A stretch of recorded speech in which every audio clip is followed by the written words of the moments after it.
O clima exerce unha gran influencia nos procesos de modelado da paisaxe terrestre. A existencia e extensión dos glaciares está directamente relacionada coa variación do clima que rexistra o planeta non só nas diferentes latitudes e altitudes, senón ao longo da historia da Terra. Deste xeito, hai 750 millóns de anos, a Terra sufriu unha serie de glaciacións globais nas que se cadaron temperaturas medias de 50 grados baixo cero e xeo que cubriu a meirande parte do planeta. Mais recentemente, perante o período cuaternario, houbo varias glaciacións non tan intensas nas que os casquetes polares cubriron enormes áreas con xeos de centos ou incluso miles de metros de espesor. Actualmente vivimos nun período interglaciar, no que as grandes masas de xeo están en regresión debido ao ascenso das temperaturas do planeta. Hoxe en día, os glaciares apenas cobren o 10% da superficie terrestre e son un dos principais axentes modeladores da paisaxe.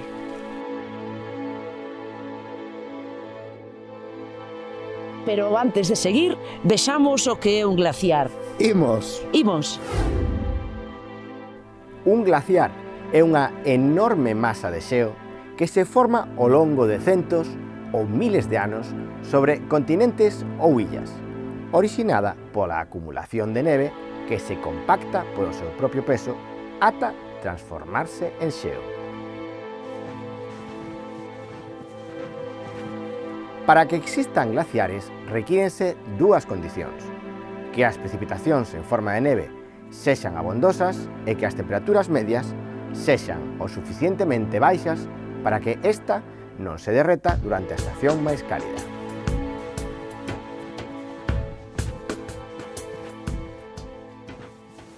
Na actualidade, isto só sucede en dúas zonas do planeta, preto dos polos terrestres e nas altas montañas.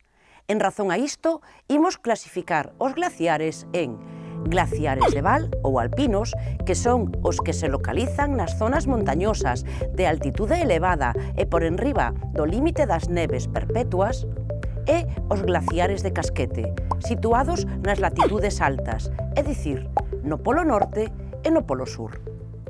Os glaciares de val ou alpinos adoitan ser pequenos e discorren polos vales das altas montañas, que nun principio foron ocupados por ríos.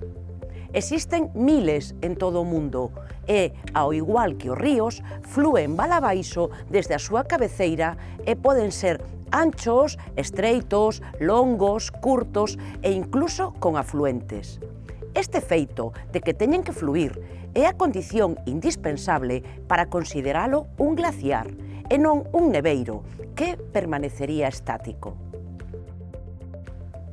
Este tipo de glaciares están repartidos por todo o planeta, como nas zonas frías de Noruega, nas temperadas, como nos Alpes ou Pirineos, e incluso nas zonas de clima cálido, como nos Andes, que é tropical, ou no Monte Kenia, que é ecuatorial. Xa que é a altitude das montañas as que determinan a súa existencia.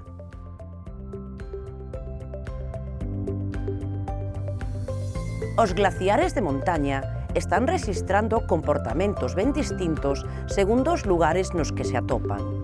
Os dos Alpes retrocederon desde o século XIX uns 100 metros e nos Pirineos están case a desaparecer. Sen embargo, en Noruega, no norte de Canadá ou en Nova Zelandia están avanzando debido ao aumento das precipitacións. No Tíbet e no Himalaya, o seu desxeo está aumentando o nivel de auga dos lagos de montaña, o que provoca o temor aos asolagamentos das poboacións achegadas. Ata o século XVIII, estas zonas eran ás veces temidas polos seres humanos ou ás veces lugares sagrados aos que se evitaba ir. Pero a partires do século XIX convertéronse en puntos de referencia para a investigación e para o goce da cidadanía a través das prácticas deportivas e de lecer. Lembrade que estas deben ser reguladas e coidadosas para non sufrir os efectos de avalanchas ou aludes que se producen nestes enclaves, así como evitar os impactos no medio ambiente. Nas zonas polares atópase máis do 90% do xeo glaciar mundial, formando principalmente os glaciares de casquete. Cando as masas de xeo glaciar se atopan sobre zonas continentais ou grandes illas, reciben o nome de inlandsis.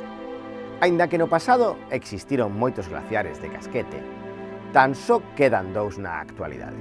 O glaciar do hemisferio norte, que cobre o océano Ártico e Groenlandia, e o glaciar do hemisferio sur, que cobre a Antártida. O glaciar de Groenlandia ocupa 1,7 millóns de quilómetros cuadrados e case o 80% da extensión da illa. Ten un promedio de 1.500 metros de espesor. En algúns lugares ten unha altura de 3.000 metros por enriba do substrato rochoso da illa.